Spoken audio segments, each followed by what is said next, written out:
Avoir ou avoir eu une mère ne vient pas soulever la question de la maternité. Avoir un enfant, si. Par un jeu de ricochet dans la famille a le secret, c'est une fois passée mère que la nôtre se mue en une immense question qui ne cesse de nous être renvoyée dans le miroir, mon beau miroir, où se reflètent à l'infini les mères et les filles enchâssées.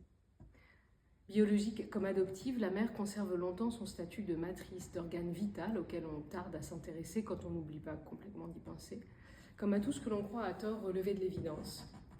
On est traite avec une mère comme avec la santé, une colonne vertébrale, le bon nombre de membres, un cerveau, un cœur et des litres de sang. Lorsque l'on s'avise de cette personne que l'on a cru posséder, il est tard, à l'heure de devenir mère à son tour ou à celle de la perdre pour toujours. Alors s'enclenche plus ou moins consciemment la réflexion d'une vie à la mesure du caractère définitif de la maternité, ce non-sujet qui mobilise la totalité du corps et de l'esprit, sitôt qu'il se met à nous concerner directement. Irréversible comme le sont la naissance et la mort, la maternité constitue une bascule sur laquelle on ne revient jamais. Nulle femme, eût-elle accouché sous X, ne saurait oublier.